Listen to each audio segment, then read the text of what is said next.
There's a kind of leader everyone wants on their team, the respectful one, the patient one, the one who puts other people first and rarely raises his voice, the one everyone describes the same way. He's just so nice. But here's what no one tells you. Being that leader can quietly cost you. Today's guest knows the cost firsthand, and he's still working through it. Hi, I'm Gino Degregori, and welcome to the Kind Leader Podcast. My guest today is Eric Schrier. He isn't just a guest. He's someone I work with closely at Bravo, and along the way, he has become a friend. I think I've known Eric for more than 10 years, or almost 10 years, I feel like. It's been a little bit here. Eric is a technology leader and a natural problem solver. He's held senior roles across many verticals in many organizations.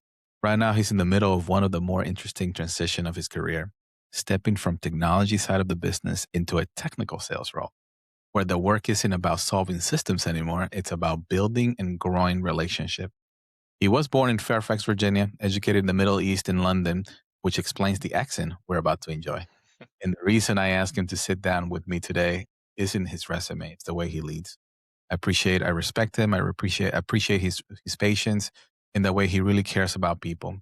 But if I'm being honest, sometimes that gets in the way, right? And that's something that we're going to be talking about, right? The difference between nice and kindness. Mm-hmm. And so, Eric, welcome to the Kind Leader Podcast. Thank you very much. Happy to be here. Now that I've shared a little bit about your background, I'd love for you to tell us in your own words, who are you and what drives you? Who am I and what drives me? I think what drives me is a sense of personal growth, a sense of personal success. I enjoy success across the board, but to me, success is not necessarily solely monetary. It's not necessarily solely the checkbox of something done well. It's also the growth of people. I'm a big believer that, particularly in our kind of business, which is a consulting service, as much as we do technology, it's also about what we provide. So success to me is seeing other people succeed, whether it's a customer, whether it's a person I work with, whether it's the company as a whole. It's seeing that success being put in place. That's what gives me satisfaction, and that's what gives me personal satisfaction. And every single one of those pieces is a growth opportunity. And I'm a big believer in the phrase that if you haven't learned something new in a day, you haven't achieved what you should have achieved and what we're on this earth to achieve, which is to experience. We can't take our money with us. We can't Yeah. take any of those things with us. But one of the things we can do is we can leave behind other people's success and growth, and we can leave behind the things we've achieved. Beautiful. Well said. Thank you for sharing that. Just a little more about your background. Tell us a little, where you're from, you grew up, and then, what you're doing now. Fair enough. I've had kind of an interesting background. I grew up in the Middle East. I was a kid of two expatriates, both very, very different people, and they made for an interesting couple. One was a banker, and the other one at that time actually worked for State Department and several other things in visas and so on. So in the Middle East, I had the joy of being in Lebanon and watching the war start as a babe, and transitioning there to Dubai, to the Emirates, to Qatar, to Oman, to Sudan. And then from there, I came back here for a short period of time. And then I ended up going to London again as an expatriate kid, but went to boarding school in London from the age of 8 to 21 and did my undergrad there and came back here to Virginia Tech. So from a checkbox standpoint, those are the pieces. But one of the things I enjoyed about that is I got exposure to a lot of cultures, and very early on, I started to see that differential in cultures, in styles, in the things you concentrate in, and the things that are valuable, and how you build those values, and how the culture of the country and the people that you're with change those values. I think that governs a lot of what I talked about earlier on what is success, because money in different areas, values in different areas, moving up the ladder in different areas, ambition in different areas. They mean very different things in many cultures. Absolutely. Well, thank you. Congrats on all the, your growth and what you've accomplished, right? So, diving right into the meat of it here. What does being a kind leader mean to you? I think quite often I hear, and in some of the podcasts of yours that I've listened to, I think a lot of people automatically go to, it doesn't mean you're soft. And that's true. It doesn't mean you're soft, but it does mean you bring your softness to bear in the right way. And I think it's multiple key qualities. It's how do you work with people and understand your team from an empathic standpoint? It's how you're generous and you share your time and your effort, but you do it with a pointed need, with a point of growth and a target of growth. How you work with an idea of fairness and indignity of the people you're working with, but also for yourself. So I think it's a balancing act of all of those, and maybe even also incorporating kind of a safety net that allows your people to grow and fail, but to do it in such a way that they are growing and they're learning from their mistakes. That I think are also pieces of kind leadership. So I think all of those as a package make up a true kind leader. I like that. I like that. So definitely, it's not about being soft, but you have to bring your softness into the conversation from an Hmm. empathetic perspective and support, the other side, those individuals that you are in your orbit, essentially, right? So we can kind of help and grow together. And I like that. So, how you've been able to live that, right? Or where do you think that kind of has been hard on your end? Like, let's say a Tuesday afternoon where you got customers, you got team members, you're missing the deadline. Hmm. Where do you find it the hardest to live out that in real life? I think when you're working in any environment, you kind of have three pillars, and I'm a big fan of looking at things from a three pillar standpoint. It's an easy way to Yep. look at how you're balancing things, right? So I think whenever you're doing that, you're balancing your obligation with your time available with the people incorporated with it. All of those together are what you're delivering. I mean, whatever the mechanical or technical delivery it is, whether it's a strategy document, whether it's a configuration of an IT system, whatever it is, it comes down to those. And I think your pendulum slips between those at any given time. I think the hardest one of those for us to hold on to and manage is almost always time. Because if we see an opportunity to mentor as a kind leader, you should be looking to grow your people. If you see an opportunity to enhance the way you're working with a customer, that not only brings in the revenue, it not only brings in a continuation, but it also builds that relationship and that success with the customer. So I think the hardest thing is always the balancing act between those three. And I think time and putting the time and effort into a place is where we always kind of lose that because literally that's the one linear thing. You can build relationships endlessly, but you've got to have the time to do it. You've got to be able to build and deliver, but you have to have the time to do it. So I think time management, to be very traditional from a business standpoint, it's Right. about time management, right? It's about what is the biggest value you can bring to somebody else and what is the opportunity cost of one versus another. Right. So by having that time management will help you kind of be more intentional about the things that you need to do to Mhm. live that kind leader mentality, right? 100%. Okay. Perfect. Perfect. When it comes to where has it been like hard, like, or where have you gotten it wrong? I mean, not hard. Where have you gotten it wrong? Meaning, um,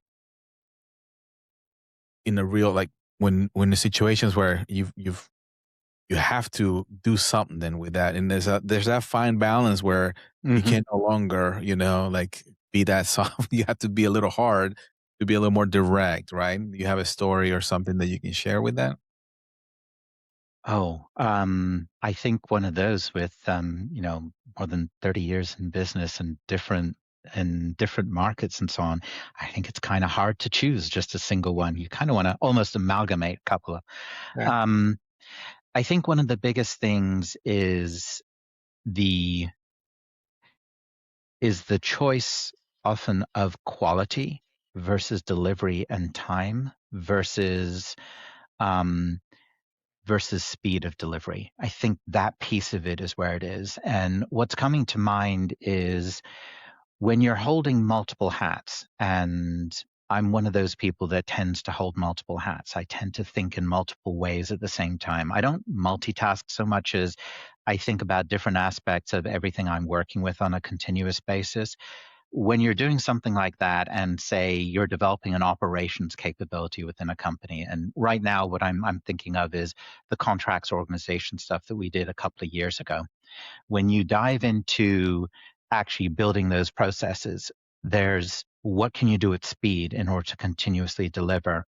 There is what makes for a long-term repeatable process, and there is what's the action of the moment, what you have to deliver for a customer, a need, and so on of the moment. Um, I think a couple of times when you're building processes like that, I've actually got that balance wrong. It's looking at the long term to build that long term because you know you need the long term, but Right. that sacrifices the time that you can put in place to actually build the short term. So what you're doing then is working with your stakeholders, and your stakeholders take a look and go, I need the product now. I need that a little better than minimal viable, but I can't wait for that longer term. And yet, the longer term is what's going to handle your long term success. That balancing act is not always an easy thing to achieve because one almost always sacrifices the other or causes more time and rework for the other. Mhm. And I think that goes across a lot of delivery that we do when we're building our internal processes in any company throughout my career, Right. whether it's been the $30 billion company or whether it's been, advising leaders that are building their, entrepreneurial companies that are 2, 3 people across the board. That's always the balancing act we have. It's investment now for investment in the future. And where do you hold that line? Where do you push that line? How far do you push that line? Yeah, yeah, yeah. No, well said. And I think I love all your threes. So used to them. And I agree with you. There's that balance, right?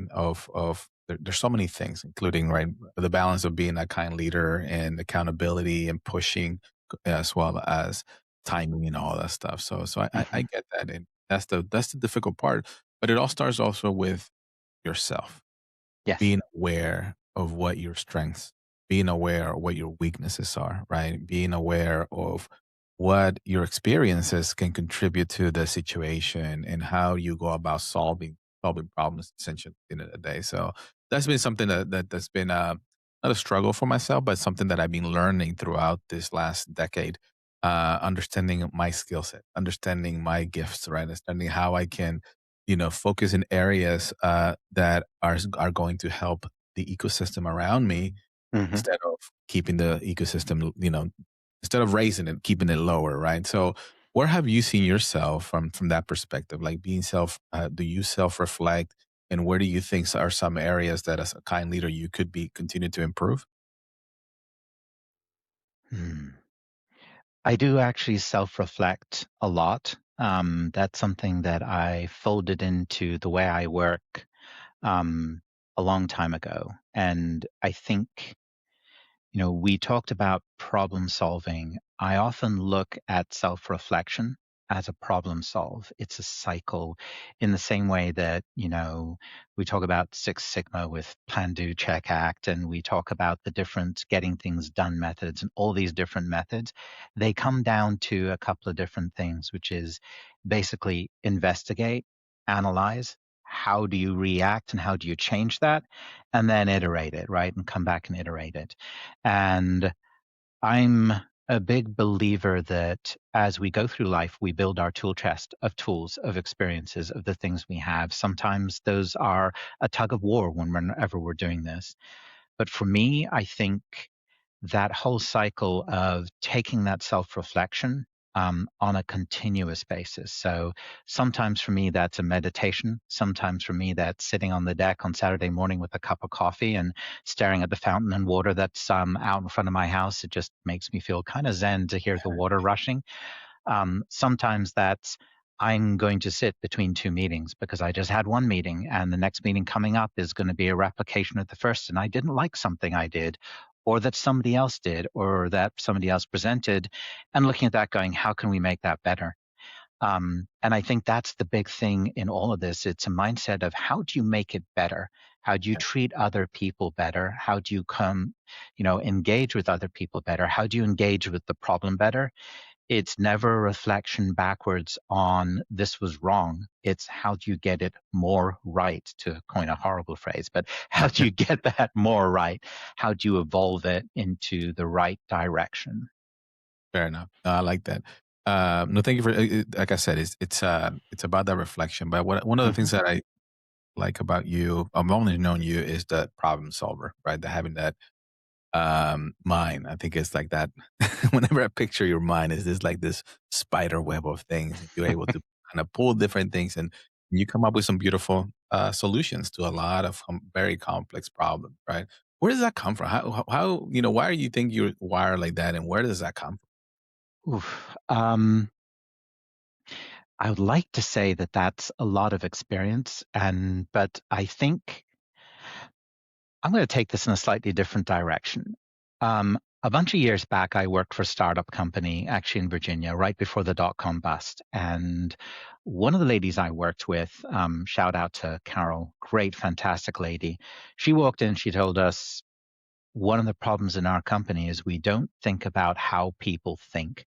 And I think this is actually prevalent today. We do things like the Myers-Briggs tests, and we do from? these things, and then we somehow pigeonhole people into that. And her answer was, no, that's not where it's valuable. It's you need to engage people on the way they think. Some people are very linear. They have to go along lines.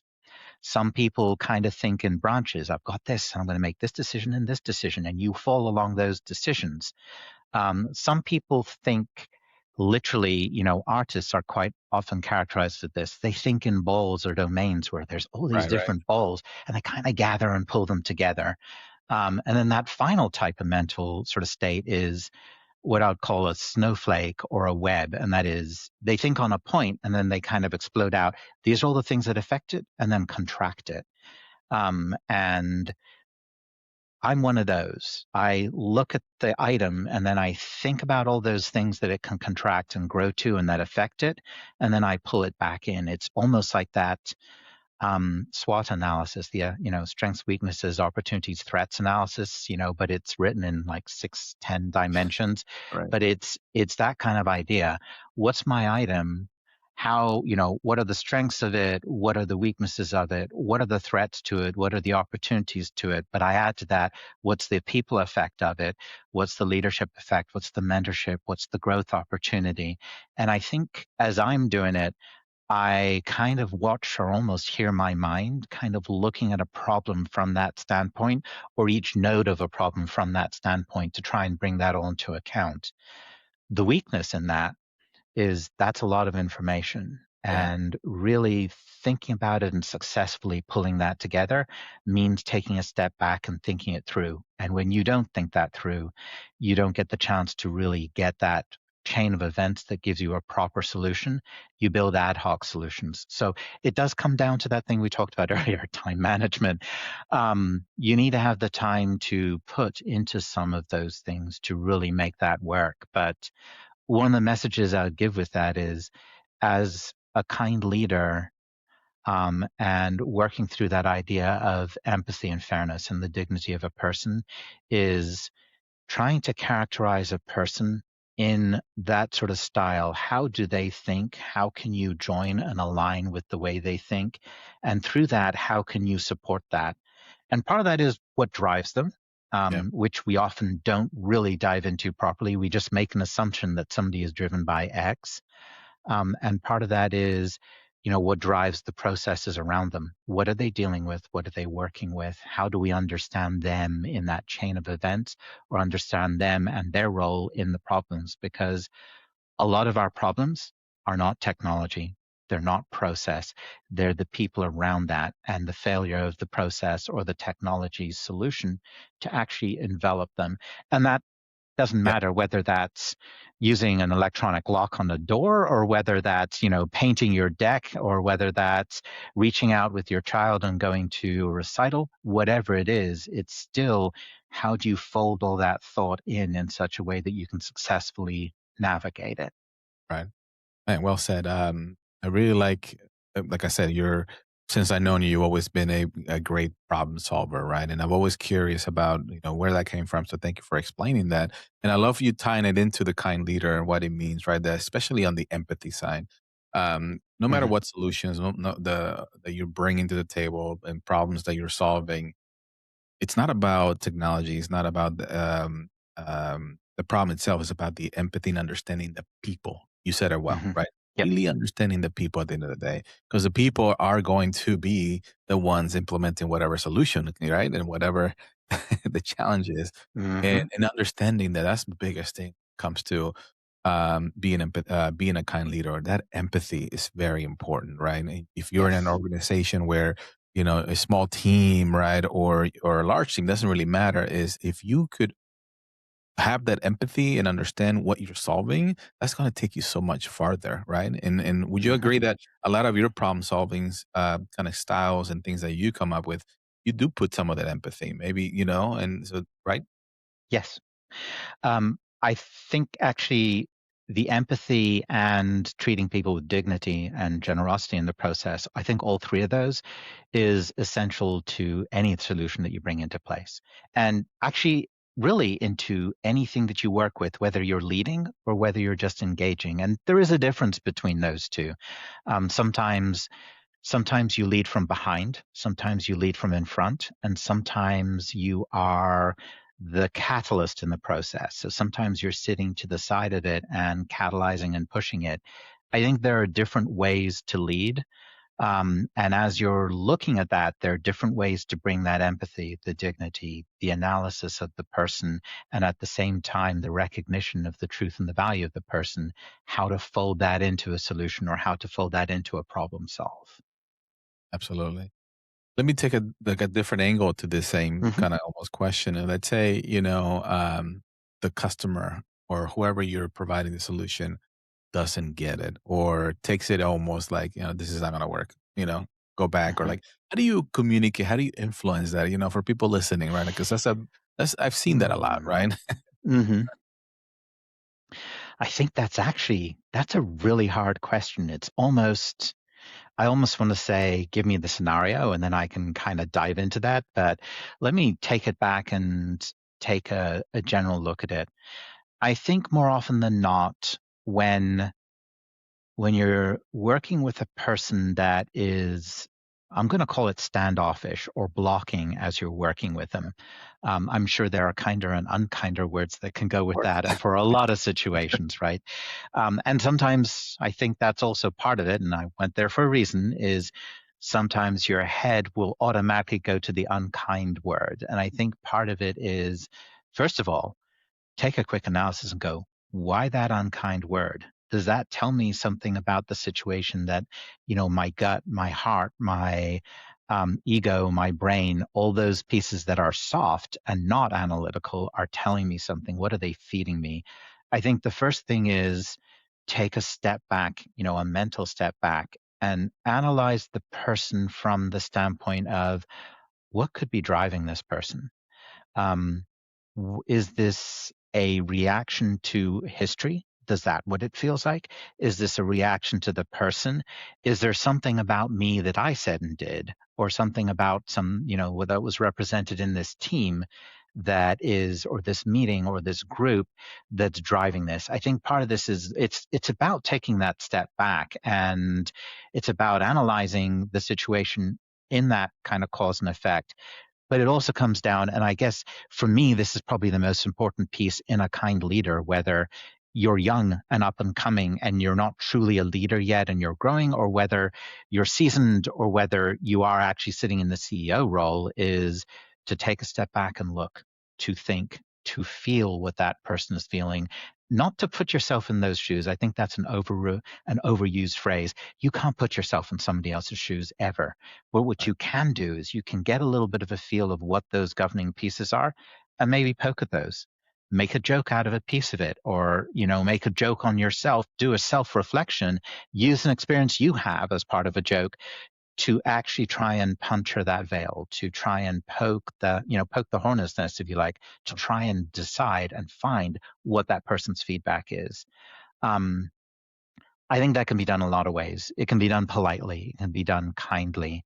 One of the phrases that I love is never mistake politeness for weakness, because I Yep. think for a lot of people, politeness is an opening, it's a guard, it's a wall, and sometimes it's a wall that does need to be punctured, is to find out the why. So I think that's all encompassing in here is how do you bring your kind leadership values to bear of your Right. empathy, your dignity regarding the person, but also, also managing that in terms of the go at it questioning, Right. actually finding that, poking into the problem, into the issue, and kind of unraveling the ball of yarn, if you like. Yeah. Yeah. Yeah, so and I appreciate that, and I think it's definitely without a scenario, right? It's kind of hard to pinpoint how you would approach it, but I like Hmm. how you said it, and at least for folks listening, you can get a better understanding. It's not just about taking it personal, getting that Hmm. ego, like, oh, or working your way towards understanding. Empathy comes back to it again. Why is this Hmm. person not really wanting to go the direction I proposed? Because, I've been there, done that. I have the expertise, or maybe I haven't done that, but I have a different perspective to bring to the table, right? So it's really understanding the other side, and bringing and influencing, right? I like using that word, Hmm. influencing your way. It may take you Yes. a little longer than expected, or it may take you a different route. But if this is something that you're passionate about, or this is something you really want to contribute, right? Definitely, I recommend you go that direction. So I Hmm. appreciate Eric kind of sharing that. And as it relates to talked about problem solving, but as it relates to continuing that kindness kind of framework that we've been talking about, my weakness is I avoid the hard conversation, right? That's Hmm. how, like, I've always said, like, dread it. I'm like, because not necessarily that I don't want to have them, because it's just the other side, right? Like, not necessarily how they Hmm. make it, but it's a prickle, and not everybody enjoys it, right? And knowing you, I mean, one of the areas, and I wouldn't necessarily call it a weakness. One of the areas of observations that I've seen is you take on. It's hard for you to say no, right? In a lot of areas. So, if you don't mind, I want to dig a little deeper into that. What do you Sure. think that is? Is that from you talked about politeness, you talk about growing up in different cultures in different areas where respect is a big thing too, right? That's just the cultures. But where do you think that comes from, and how do you been able to navigate through that, your entire career? So it's funny because quite often the not saying no is often come at as a weakness. And Yeah. I don't necessarily think it's a factor of not of saying no. And I think this is where a lot of people in my kind of boat from that standpoint sort of sit. It's it's the desire to see things succeed.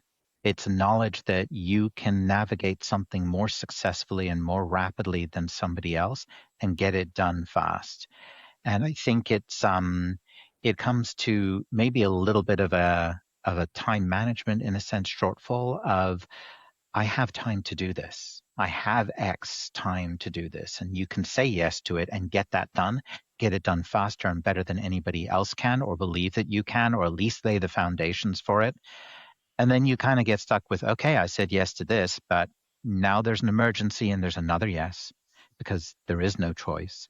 And there's another yes here because I already have some obligations.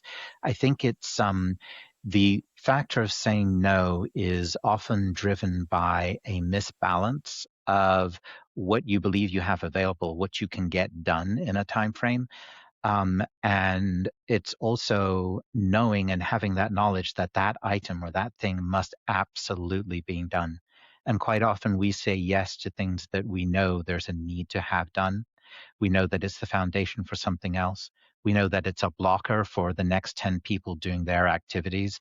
And you Right. know it has to be. So it's a matter of, all right, who can do this the best and the most rapidly? And I think that is also our shortfall. And I think that is part of a kindness shortfall in a sense too, because it's it's that idea of I can lead best by laying the foundations for others to succeed. and I'm potentially the best person to do that, or potentially one of the best people to do that, but the one available in the moment. And I Okay. think that's what drives a lot of that desire and actually the actuality of saying yes. And then that gets balanced with those things you literally can't say no to. And that's where the struggle happens. I think it's layering, it's building. And I think that's where the issue is. I think that also comes along with something else. And I'm going to put this out to folks. I'm a multi-hat. You can put me in front of a company spreadsheet to build a company spreadsheet, and I can build the entire thing. You can put me in front of a configuration. You can put me in front of an architecture. I can do all of those roles really well. Maybe not as well as, a super subject matter expert, but that's also the problem is when you start to marry all of those things, you also become the person that can succeed in a Yeah. particular scenario better than others. That's where I think the majority of people in general, and certainly myself, have a problem saying no. We say yes because we believe we can, and Mm. then things Oh, build. yeah. Yeah. Yeah. So if you were to talk to somebody who's in your boat, your situation where they're Mhm. saying, "Hey, I'm getting the feedback of people keep telling me that I need to start saying no so I can, own my own whatever," right? What would you tell Schedule. them? Um, I would tell them three things, and these are something that I've been folding more and more over the last 2 or 3 years because this took time as a mindset to change. Um, there are three things. One is please, please, please do an inventory. Look at yourself as an item and do an inventory. What do you really truly have the time to do? What do you truly have the availability to do? What are the other people around you that you can rely on that you can hand to help to take on to control pieces of that? Where do you need to use a team instead of an individual? I think this is particularly important for leaders, regardless of where you are in the Right. company and where you are in your growth. Too many people look at it and go, the buck stops with me, and therefore I must. But, and Jack Welch, I think, said this at one point. He said, nobody in my organization can do what I do. And as a result of that, he took on a lot. And also, when he left that company, he left a lot of people underneath him who were superb managers. And many of Mm. them went on to lead other companies, but none of them was ready to lead GE. So GE Mhm. contracted, right? I Right. think it's almost that idea where you have to kind of do an inventory of what your capabilities are, what you're really good at, where you can make the most impact and most difference, whether it's on people, on the process, on the customer, on your life. And I think this is home life as well as work life, right? What is Right. that balance of where you can make the most difference? That's the first piece of it. I think the second piece of it is in the moment, to never say yes in the moment, to always say, let me think about that for just a second, to take ownership of that little space of time, even when somebody's coming at you with, oh, it's got to happen now. Right. It's Right. take ownership of that time, take a break, think on it for just a minute, and say, yes, but, yes, this. Yes, this is what I need. I think it's an aspect of doing that rather than automatically going, yes, I know I can do this and I can get this out of here or get this done. It's what do you need to get it done and think that through and set the time frame. More often than not, it's not a no, it's a yes, but this is the time frame. And then the answer with other people is no, we need that sooner. Let's put a team together. It's not just on you. Beautiful. Well said. Before we go to flip the mic, there's one more question I have for you, and then we go into the rapid fire question. But is as you transition from the solution delivery side to more of a technical sales side, Hmm. how would you incorporate your expertise in problem solving as well as leading with kindness into this role? Give me a second because that's an interesting question. Yeah, because I The want problem solving. sorry, Go and ahead. then Sorry. as you were thinking through it, the reason I was asking is for people out there who are thinking of transitioning, right, from being the technology into more sales or vice versa, right? Like, but getting that perspective and not being one thing I would say, not being afraid into challenging themselves, right? So Yeah. that's where I'm wanting to kind of get that perspective from you. Okay. I think the first thing that I'm going to actually hit is I'm going to take that in a slightly different direction and answer this first part of it in a slightly different way. I think whenever we're looking at transitioning any role, regardless of what it is, we're going to build in our mind, we're always going to build an edifice, a castle that you feel like you need to break into in order to be successful. And that castle is like breaking down the door, and all of a sudden I'm in a different castle. And once you get through the castle wall, all of a sudden, oh, it's not a castle, it's a land. It's a totally different land. And I think quite often when we look at the transition from one role to another, we come at it from fear. And it's not fear because, oh, I'm afraid of doing anything. It's that fight or flight of, oh my gosh, my scenario just changed. Everything is there. It's that natural fight or flight that any human being, just as a human being, is going to get. So I think this is one of those places where, first off, you come at it from kindness from a standpoint of, you get up in the morning and you look in the mirror and go, let me be kind to myself. I'm not going to succeed at X, Y, and Z straight out of the gate because there's stuff I'm going to learn. I'm coming at it from a different idea, a different mindset, a different thought. That means, by definition, you're going to make a decision that's not right on the basis of your new role. It has to be. And I think that's whether you're, a COO transitioning to a CEO, whether that's in this case, as I'm moving more to the growth role, Yep. you're going to bring skills with you. And I Right. think you rely on those skills, but it's all about that transition coming from a standpoint of fear and being kind enough to yourself to recognize that you need to learn new things, that your time management changes, that the people relationships change, that how you're working with people change. I think in particular, when you're in a delivery role or when you're doing anything of that kind, technologically speaking, your mindset is, how do I get X, Y, and Z done in order to do this?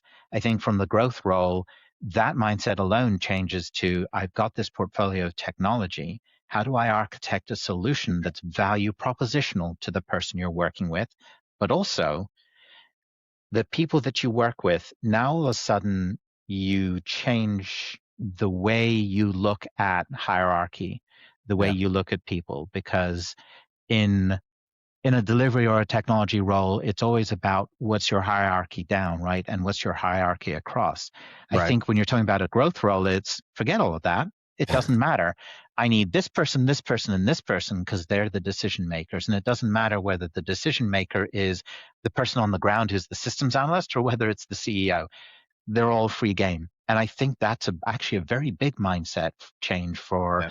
people moving in that kind of a role, or moving into a management role from a junior role, or moving into a more expansive role from a controlled role.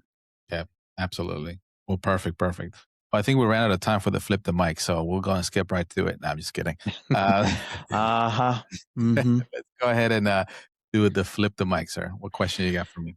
So the thing I see a lot in leaders, and I've seen throughout my life, is when a leader is tired, when a leader is at the end of the week or at the end of the day, or they're walking into a meeting and they're yawning, um, they tend to stress out and they tend to not behave the way they want to behave so much as they just behave. So how do you stay kind when you're depleted, when you're kind Mm. of dead on your feet, when it's at the end of the day or at the end of the week, and what you really want to do is park it and go, in my case, sit on the deck and watch the fountain with, a cup of tea or a coffee or whatever in hand?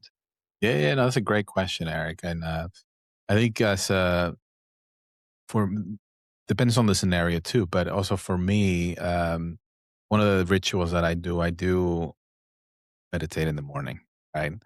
I try to meditate during the day, but that depends on the meetings and different things like that. It happen, Mhm. right? It doesn't happen as often as I want to. But for me, is depending on also on the types of meetings that I'm in the afternoons that I'm going to be doing. I just take a deep breath, right? Not meditating, but just being aware of the moment, Mhm.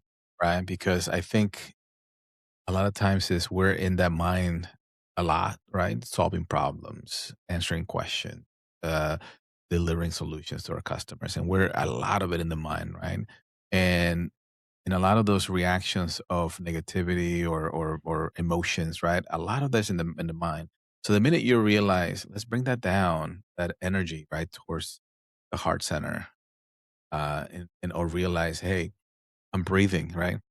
Take Mhm. one or two deep breaths, realize that here, right now, present, let's be here, right? And that shifts the mind, shift the energy, right? Because everything is energy, right? And if you're feeling like, and if it's not working, and this is a very important meeting, I would recommend you reschedule it, right? Because you don't want to go into a Yes. situation where it's not, you're not going to be your best, right? But I've been in a situation like that, and I just push through. And what happens after that is your energy gets depleted, and towards the for me, it's just unplugging at night or in the evenings or the weekends, right? But taking care of yourself is very important. I think that the moral of the Mhm, story is you have to take care of yourself, right? And that means investing time in mindfulness stuff, and investing time in physical activities or different exercises or different things. Just going for a walk sometimes, so going into nature, right?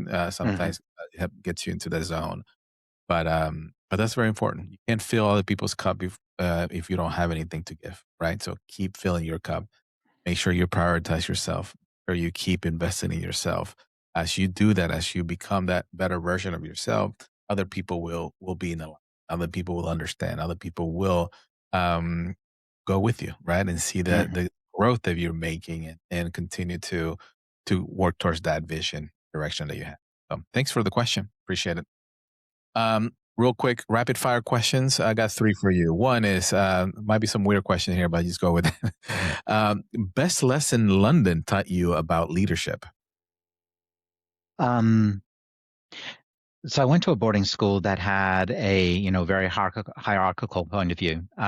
The boarding school, the people that I went to school with were everything from, viscounts and earls to folks that were, kids of self-made folks to people that had just long-standing pedigree but very little finances.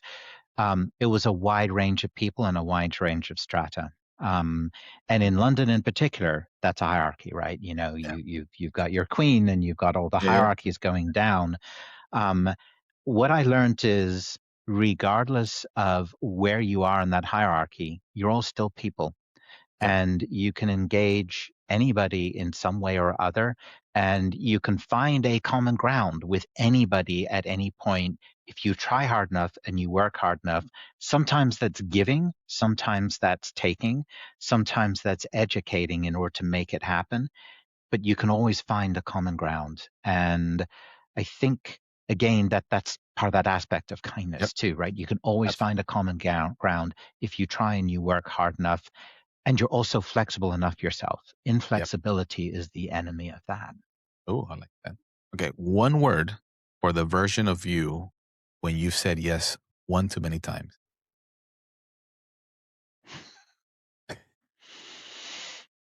Ugh. Ugh. Okay. Is that even a word? No, it's not a word. Um, overstretched. Overstretched. Got it. Okay. A problem you love solving and a problem you wish you could stop being asked to solve. A problem I love solving. I love helping. I love helping somebody in an organization make their processes better and simpler in a way that affects a large group of people, but also relieves them. That that would be that piece of it. Um, Say that second part of that question And a again. problem you wish you could stop being asked to solve. The problem I wish I could ask being, that I would like to not be in the situation of solving is, because you're a problem solver and because you're more successful than not in problem solving, you often get asked to solve problems that are not yours. They're other people's Mm, problems. Your problem is the downstream. And when you have to go back up the stream to actually solve the problem, you're doing nothing but stepping on toes, because there's no choice but to step on toes in order to fix the entire chain of events. I really hate having to go back up a stream, particularly with a partner or a group yep. or a team, and go, you got this wrong, or it's not complete, or something of Right. that kind, because you're calling somebody to task for something that's not yours, and more often than not, shouldn't be there in that state.